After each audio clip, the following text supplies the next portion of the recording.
Si tú crees que recortarle millones de pesos a la Suprema Corte mejorará la justicia para los pobres en México, estás equivocado. Si tú argumentas que los jueces liberan y amparan a criminales por culpa de Norma Piña, estás mal informado. Si tú piensas que estrangular presupuestalmente al Poder Judicial combatirá la corrupción y desmantelará los privilegios, has caído en una trampa. Por fe en Andrés Manuel López Obrador o por la propaganda gubernamental, has decidido dejarte seducir por la gran mentira. La creencia falsa de que eliminar las instituciones y los contrapesos de la democracia la hará más real, más verdadera, más representativa.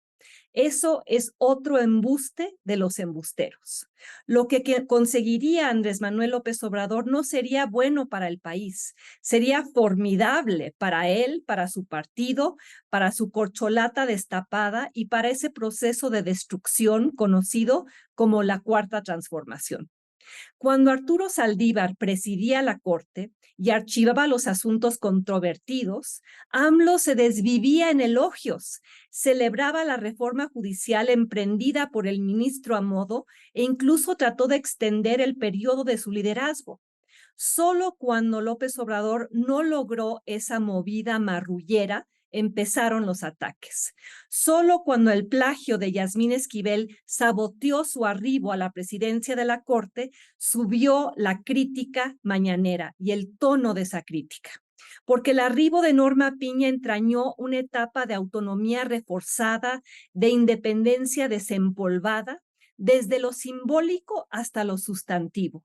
Desde no ponerse de pie ante el Tlatuani hasta someter a votación los temas que AMLO ha perdido, como impedir que la Guardia Nacional pase a manos de la Sedena. López Obrador no desea una corte que defienda la Constitución, quiere una corte cortesana. No busca un poder judicial austero y autónomo, quiere un poder judicial sometido y suyo. Por eso empezó la cruzada contra la Corte, tan deshonesta como la emprendida antes contra el INE. Y el tema de fondo no es la corrupción del Poder Judicial ni las prebendas de sus miembros, es el control político, es la cuarteadura de los contrapesos, es apropiarse de recursos que no son suyos para usarlos con fines poco claros. Y no niego los problemas que arrastra el Poder Judicial, muy bien documentados por Julio Ríos en su ensayo El déficit meritocrático, nepotismo y redes familiares en el Poder Judicial de la Federación. Pero no todo es culpa de Norma Piña ni de la Suprema Corte como se ha hecho creer. Si un juez libera a un delincuente, no es necesariamente por corrupción, sino por violaciones al debido proceso o por la incompetencia de las fiscalías. Si un magistrado concede un amparo, no es irreductiblemente por otorgar protección política a quien la demande, sino por proteger un derecho constitucional. Detrás de cada decisión, de cada tribunal, no está Norma Piña buscando cómo enriquecerse. Hay un entramado complejo, a veces corrompido, pero muchas veces desconocido por cualquier ciudadano. Falta pedagogía pública sobre lo que significa la presunción de inocencia y por qué es fundamental defenderla en una democracia. Falta conocimiento sobre el debido proceso y cómo sus falencias llevan a la liberación de criminales. Falta comprensión sobre los fideicomisos de la Corte, para qué funcionan y por qué el presidente no tiene derecho a saquearlos.